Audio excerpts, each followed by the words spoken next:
Hey folks, it's Rob Flux here with another Sunday session, and today we've got a very controversial topic, when developers go bust. So we're going to be talking to James Cowan from Colliers International. So I guess might welcome James in now. Hey James, how are you, mate? Good, thank you, Rob. How are you? Not too bad. I've just got to find, throw your name up there so people can actually see what's going on. Mate, wanted to talk to you, I guess one of the leading development site sales experts in New South Wales. What are some of the patterns and road bumps that you're actually seeing happening in the market right now?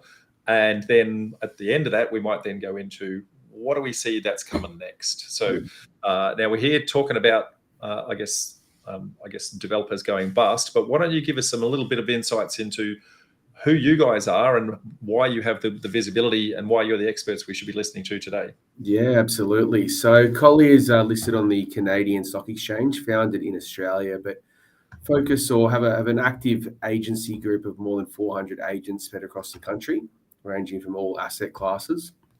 I'm based down here in Sydney.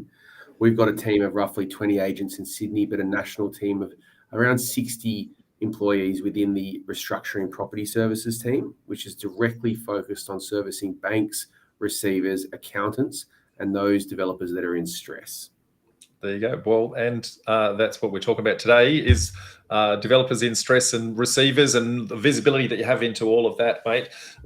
And so clearly, I guess got some insights into the bigger end of town. What kind of projects do you see typically, coming your way?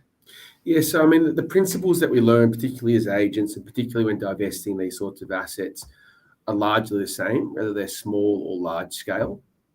At this present minute, we've got a site launching tomorrow, which is around $120 million down in Waterloo in south of Sydney.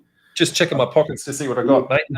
That's right, it's good value. Look, there's a 20% margin in it, so you should be able to find someone to fund it. I'll have it to you Tuesday. But we've got, in the same vein, I've got one property that's going to be yielding around 22 apartments. That's a receiver appointed down in Cogra Bay. And just recently, we've traded one of 3 terraces in the inner west suburb of Balmain. So it's a very broad spectrum. Very broad spectrum. Yeah, spread across numerous price points. Yeah. Now, our audience is largely smaller scale mum and dad developers, and you know they do the smaller end of town. But what you're saying is, look, the principles are the same, the concepts are the same. You're just seeing the visibility of the bigger guys, who in theory should have deeper pockets, and in theory should actually be a little bit better set up from a business structuring perspective. So we're starting to see those guys start to topple. Then we need to be thinking at our, smaller macro level, how do we be a little bit smarter in some of the things that we're actually doing? That's right. It's the same principles. It's the same fundamentals that bring the market up, that bring the market down for small time developers or large or bigger developers. Well, good segue. So those principles, what are they? We've clearly got a whole bunch of headwinds that are happening at the moment. So what are those principles that you see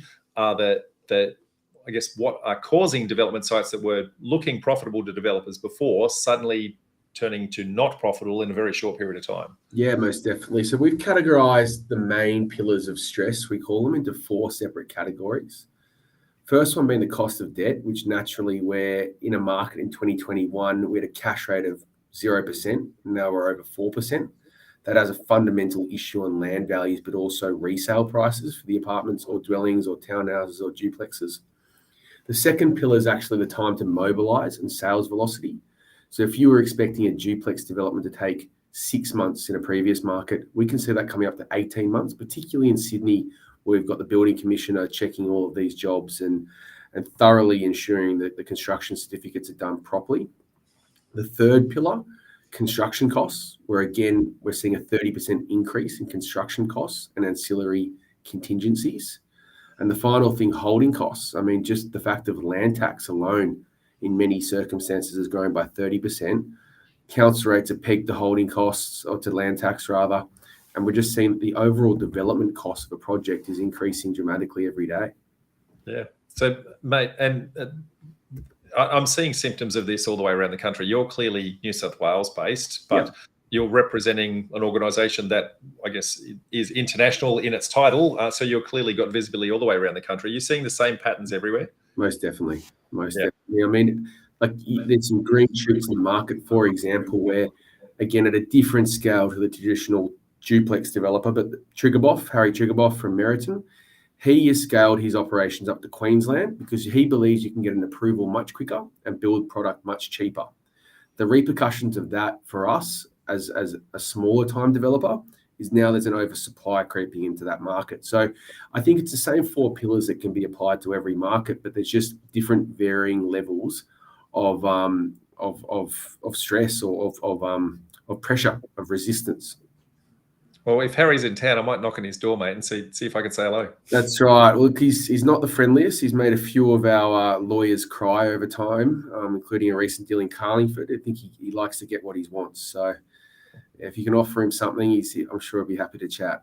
Okay, no worries. I'll keep that in mind. I'll bring a box of tissues when I go. That's right. Mate, so we're here to talk about, I guess, the receivership side of things. Yeah. So, and the turnover of development stock that, a while ago people were buying into development sites thinking that everything was rosy, and now it's turned south. What's been the turnaround from a timeline perspective? How long ago was everything all rosy, and what suddenly shifted? Well, what many people forget is that we had pre-COVID, and that's pre-first COVID, we had a technical recession where we had consecutive periods of negative economic growth, which fundamentally was scaring buyers. Then we had COVID, which the market shut down, which wasn't necessarily a good thing or a bad thing. I mean, obviously for traditional retailers and numerous other business owners, it wasn't that favorable, but the market wasn't necessarily going backwards. The big banks weren't applying pressure to any of these landowners or mortgage holders.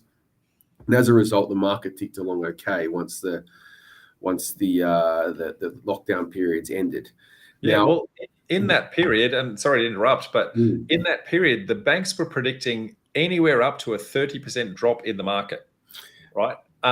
And so the net result of that is a lot of developers just didn't get into the market because we don't know where the bottom's going to be, right? Exactly. So no development supply was actually created in that timeline. So development approvals or potential for supply was created in that. So we got a massive hole in that potential supply that we want to think about later in the conversation, because that's going to come back around to us. Yeah, couldn't agree more.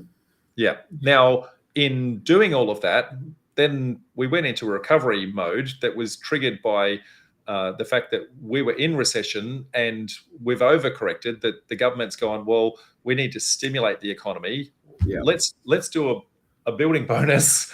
And they've cranked the handle, and everyone in town wanted to be, I guess, building, which then created massive issues. And to the word that we use with our hoteliers, our hotel agents and hotel owners, we had revenge holidays. So we weren't allowed to go interstate during COVID. Once the doors opened up to rural or wider Australian travel, went gangbusters. It was a revenge. Same thing with Europe, particularly this year. Everybody's in Europe and they're going there with a passion. They're angry. They want to get out there and get used to it. The same thing happened with property throughout. More so that second COVID period, 2021, they were revenge buying. If you got told you couldn't do something for 12 months, or the banks were suggesting the market was going to drop backwards, you weren't spending any money. You had a cash pile up. You didn't trust stocks. You didn't want to invest in Bitcoin. Property was the way to do it, and you could borrow at 2%. Yeah, and interest rates were super low. Governments were paying people to stay at home.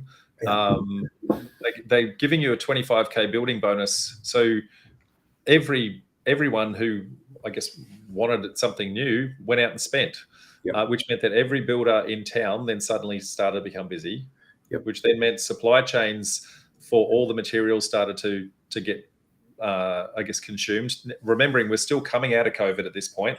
So supply chains were a global issue, not just a local issue. All the labor market suddenly going, well, if everyone's building, you need a chippy. I'm the only chippy around. I'm going to crank my handle on my price point. And so construction costs went through the roof. And that in itself then caused a whole bunch of pain at the tail end with a whole bunch of builders going broke.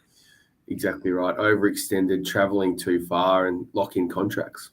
Yeah, and they're calling it the non-profitable building boom. So none of the builders made any money out of it, but they were all busy as hell. And it was amazing to think, like, even when I was back at university, we got case studies from major listed companies. At the time, it was Wattpack.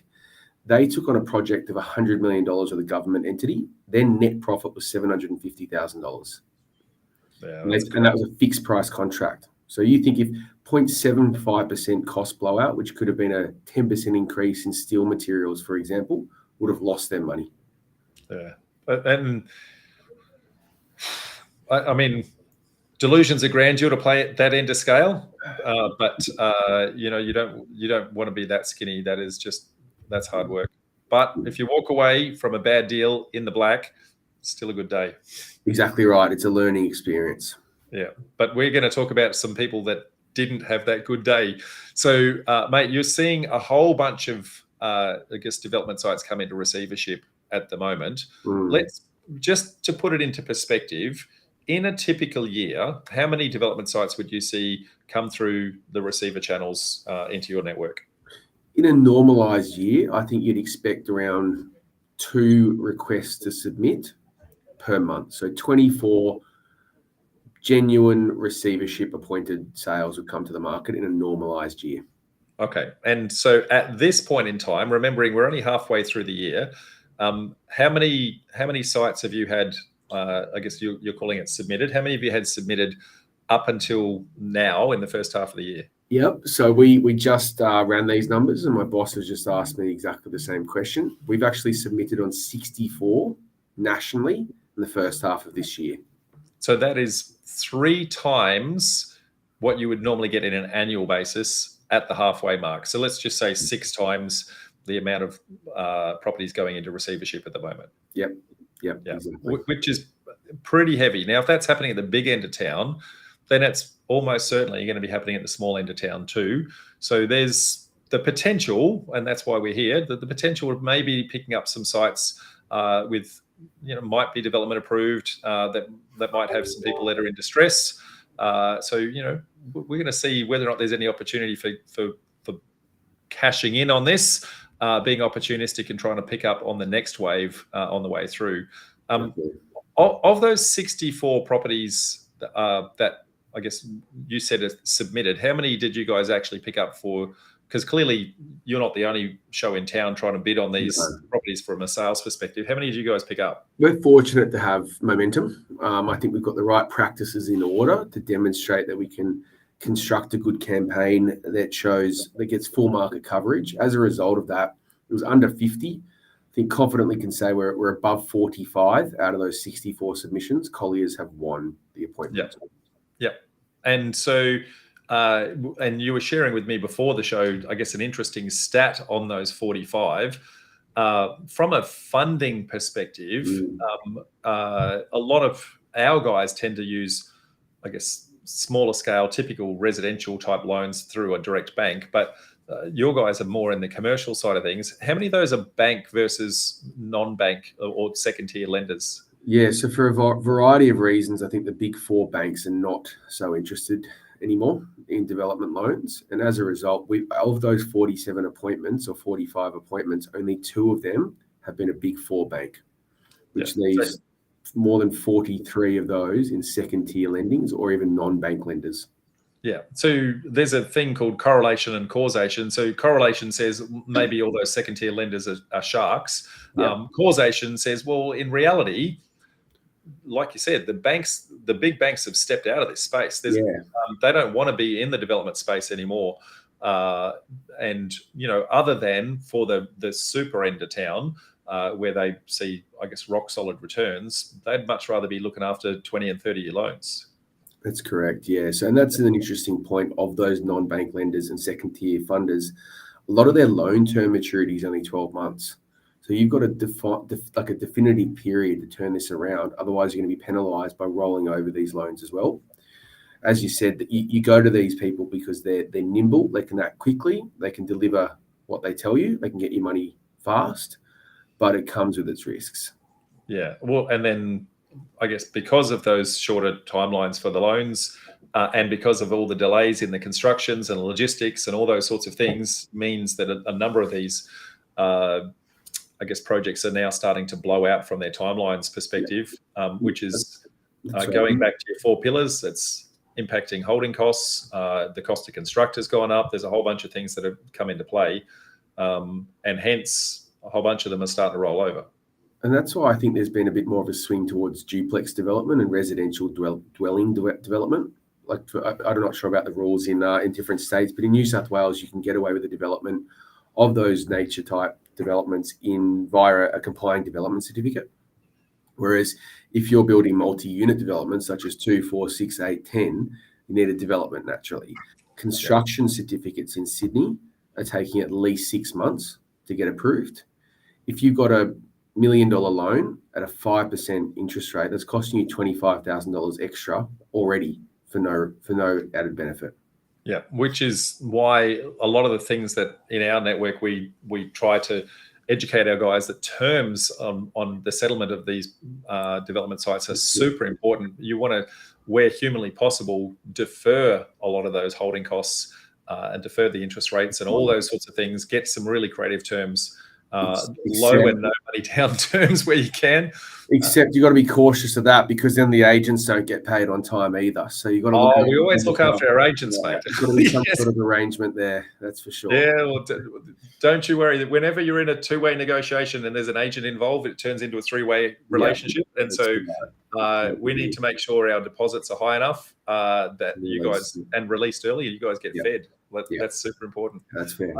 Well, while we're down that rabbit hole, I guess where we can look after an agent on the way through, are you guys, I guess, open enough and creative enough to say, look, developers actually need better terms? Will you, if we can get the better terms, we can often pay a better price, which means your commission will actually be higher. Like, how often does that actually reflect through? Again, like you can have a Rhodes Scholar, most educated person there, and try to educate them on why terms are important for an incoming buyer, and they won't listen because they want the money straight away.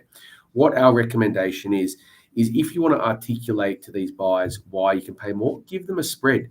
Give them an offer of 6-week settlement, 3 months, 6 months, 9 months, and 12 months. Let them decide, because the numbers will speak the truth to them. Yeah. Well, I typically only give 2 offers, and it's the 2 ends of the extreme. So it's their terms, my price, or it's their price, my terms. So if they want that price point, what do I need to do to actually make that actually happen? If I give them too much choice, then I get too many questions. And no, I completely agree with that and understand. So look, I guess back to the foreclosing side of things. Why are there so many of these banks foreclosing on the market at the moment, when almost every property analyst is actually talking about the fact that from a fundamentals perspective, like we had the artificial recession with COVID and we had the artificial boom, but now we're coming back to true fundamentals, and all the market economists are actually talking to that. They're all saying we've got a massive undersupply, which lends itself to, hey, we're coming into another boom. So if that's the case, why are the banks foreclosing at the moment? I feel that we've learned some lessons from the GFC and even pre-COVID fluctuations to the market. Is that, for example, in a recent sale we did, the revenues, so your resale prices dropped by a modest 2.5%. Construction costs increased by a very modest 2.5%. And as we discussed before, you could find 2.5% in many places, an increase.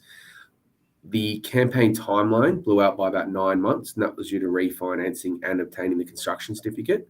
The resultant reduction in land value was 27%. So if that was to occur again, that would blow the loan to value ratio way out for these funders.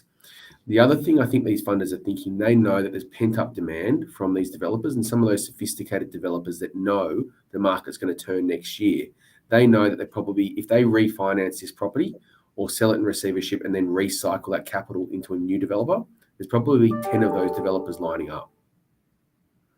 So I just think there's a lot of supply, a lot of developers, and they can recycle the money with less risk.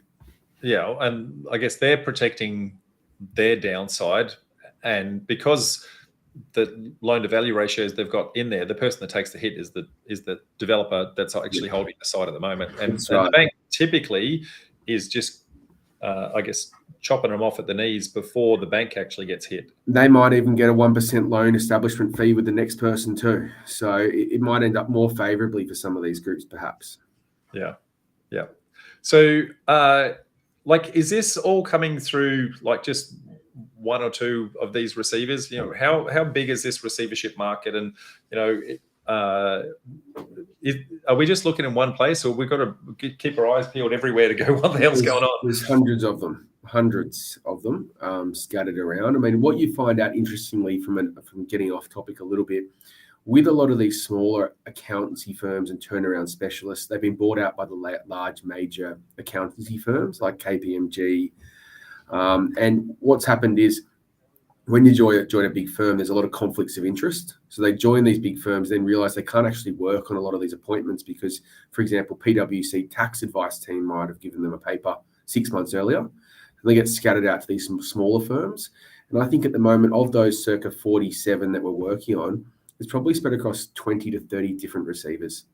Yeah. There's a lot of them.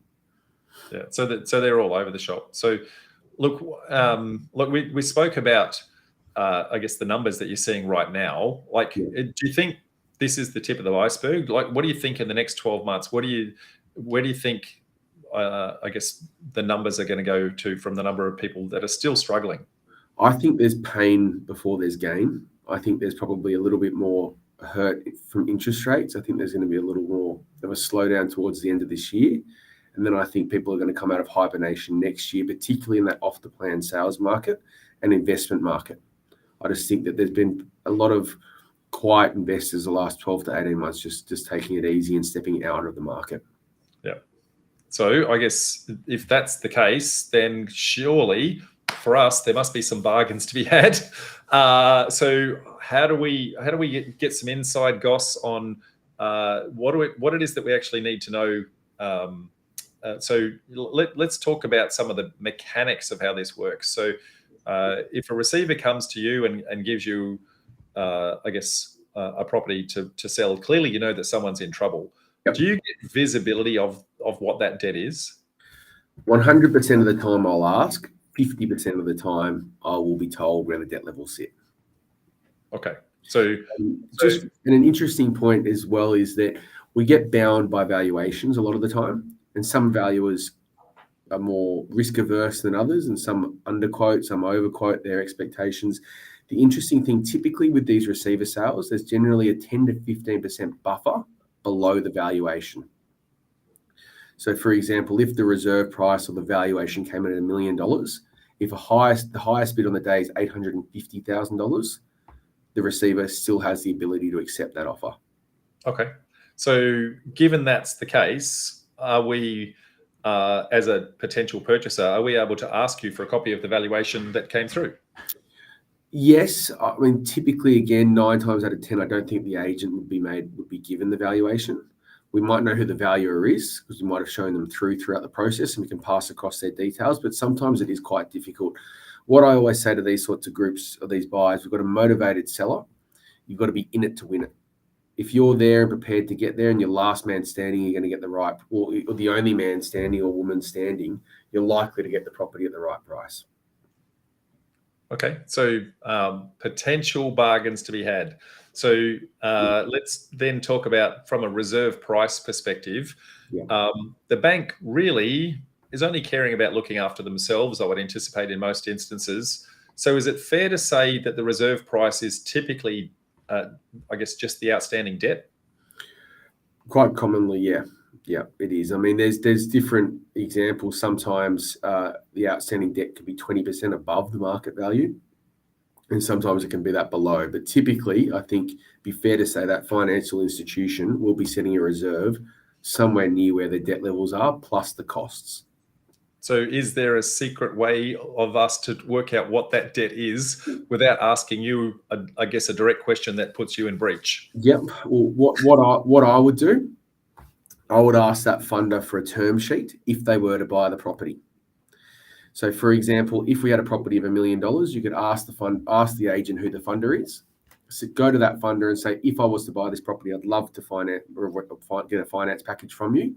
Get exactly where their LVRs sit, their loan to value ratios, where their interest rates are, and you can determine based off the purchase price from a few years ago where the debt might sit. That funder will typically favour you as a buyer as well if they could see future business out of you. So you're killing two birds with one stone. Inside tip, folks. Inside tip. So, okay, so it's going to.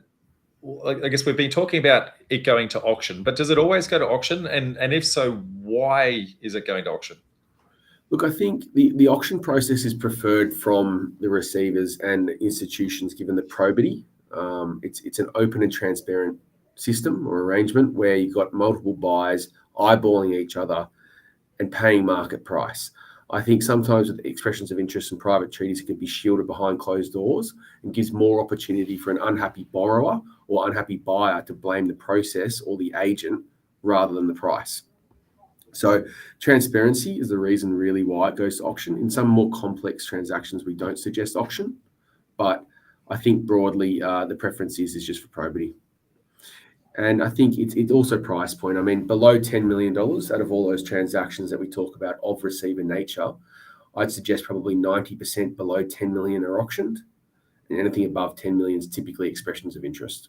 Yeah, and I understand the probity side of things, and for that, I guess I'd take that with a grain of salt. But from a developer's perspective, an auction's the worst place on earth to be buying a property. Yeah.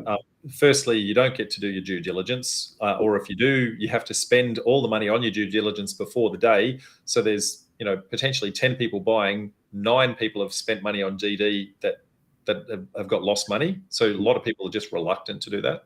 Yeah. Second one is, look, you have to be cashed up on the day. So if I didn't finish my last project and I'm not cashed up today, I can't buy today.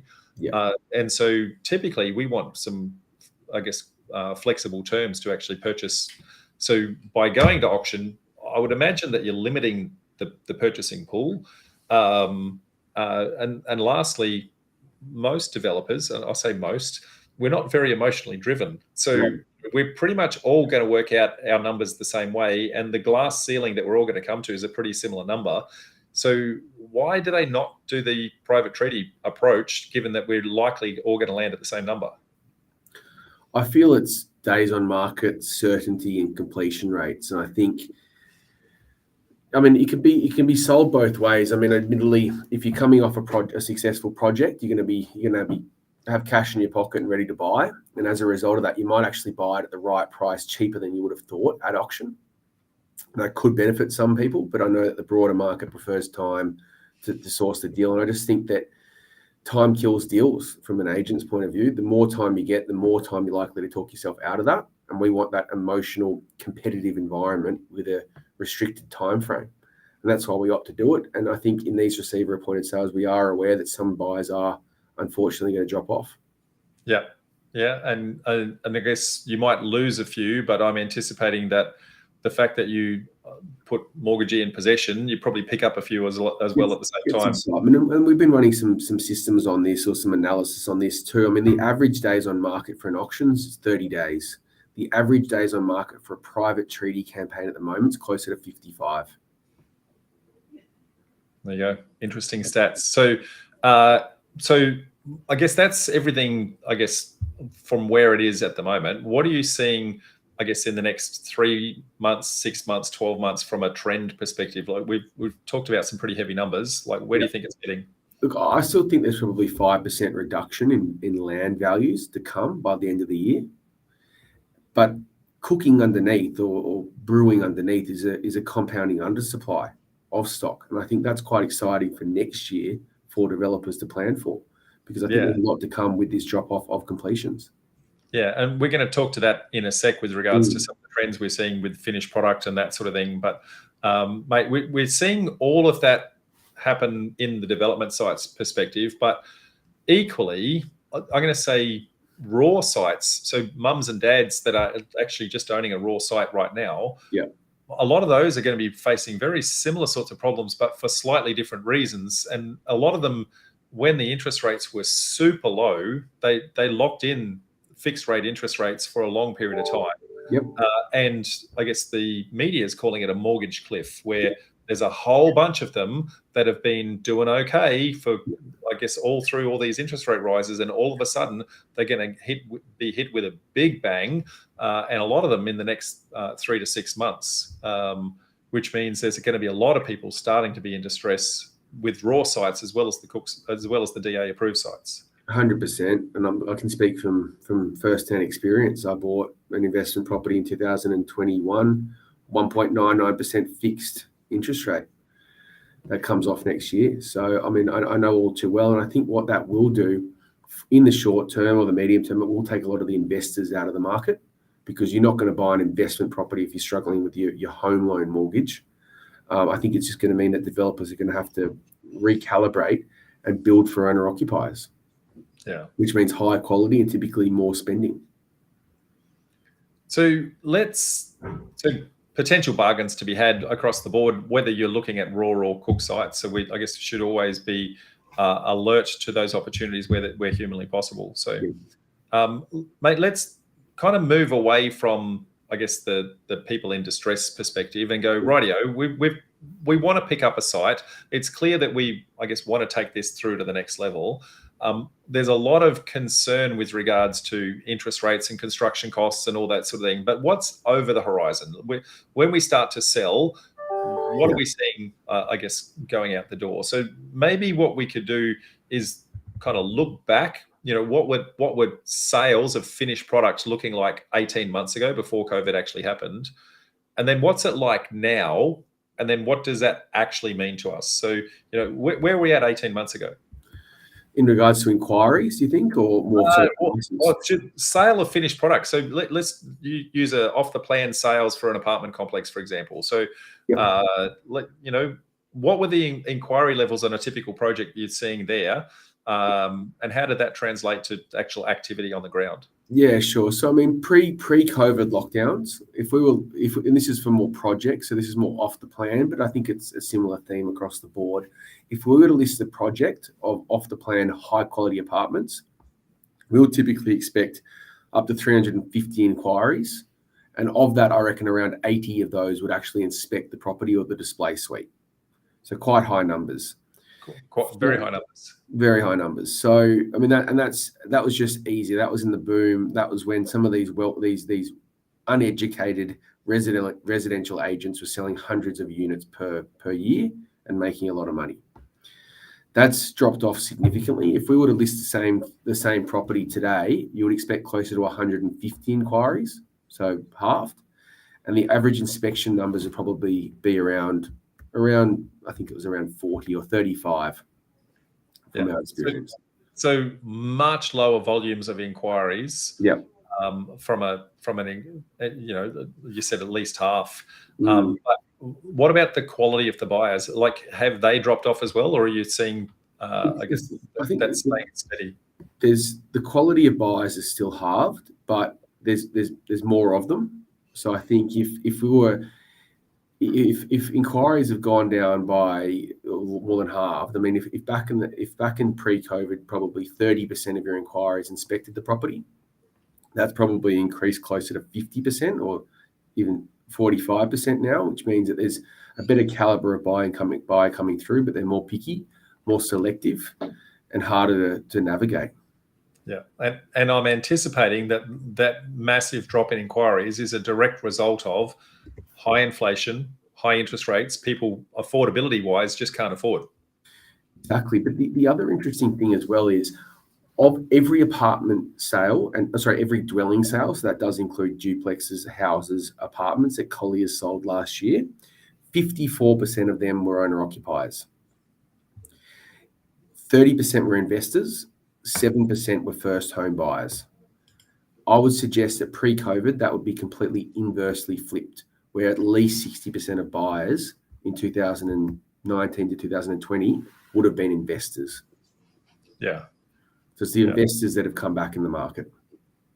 Absolutely. And I guess the other thing that we're seeing in the market at the moment, inflation causes, I guess, the cost of everything to go up, Yep.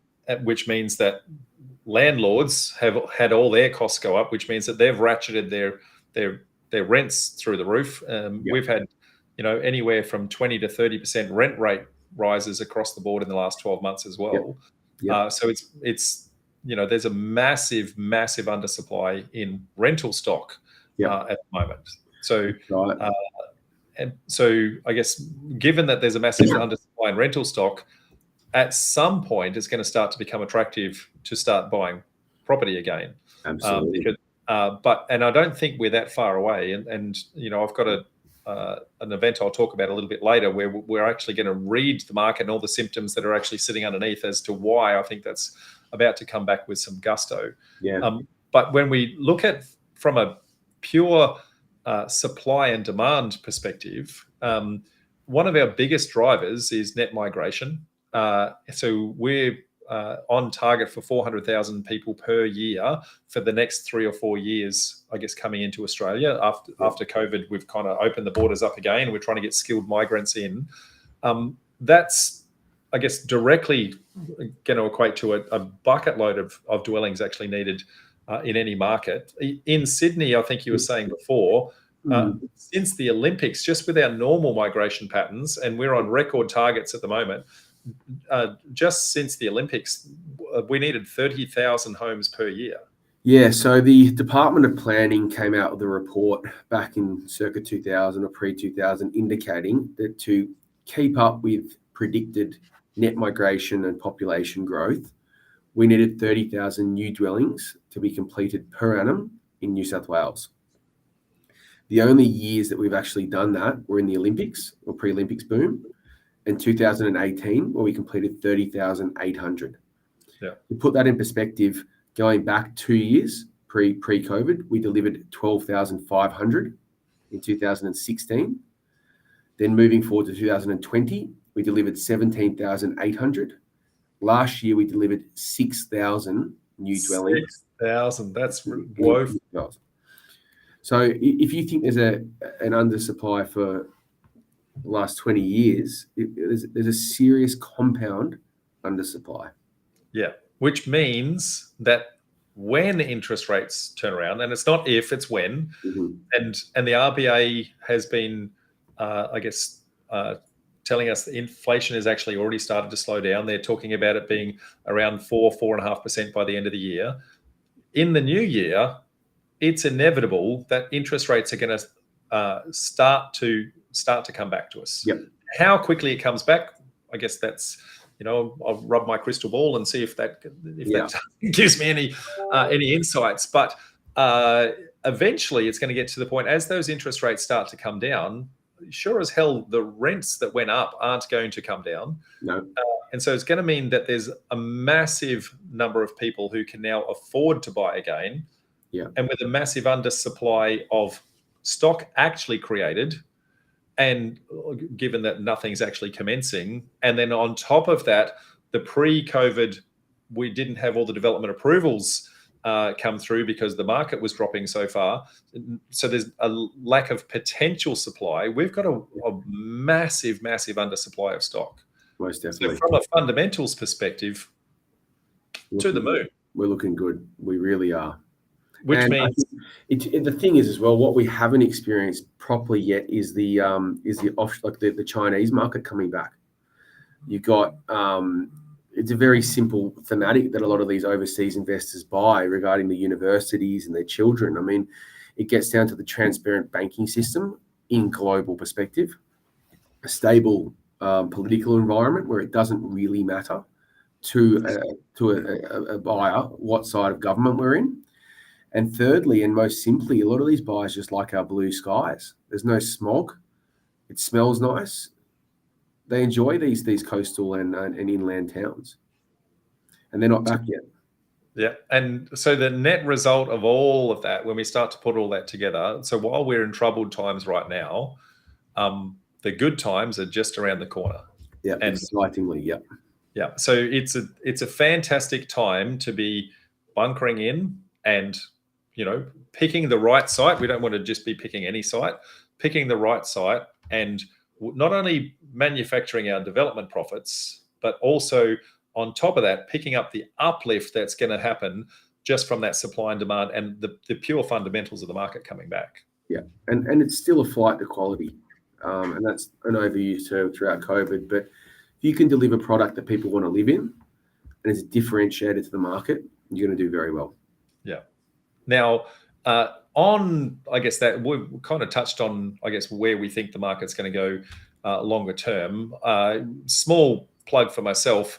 I'm actually running a one-day event called Developer Launchpad on the 20th of August, where I'm actually going into 16 different market drivers that are actually setting us up for that boom, so that everyone actually understands what is actually sitting behind that. And so hopefully we can pick up a lot from what you've been saying today, and also where we're going tomorrow, to know with some certainty that there's actually got, I guess, some insights into where that's going to go. So if anyone's interested in that, it's a full one-day event for free. So it starts at 9 o'clock Brisbane time, and we'll go for about 8 hours. So click on the link below, folks. James, super interesting. I guess getting some insights from you. What parting words of wisdom or advice would you give anyone that's kind of wanting to pick up some of these sites at the moment? And what should they be wary of? What should they be mindful of in that sort of thing? Look, I think allow for contingency at the moment, allow for potential increases to capital, cost of capital, and construction. But I just think the best piece of advice is buy today for tomorrow's profit. Like, I really think that there's a really good upside to come. I think there's some market headwinds being felt at the moment, but you should be leveraging that or extracting that out of other people's properties and turning it into your own profit.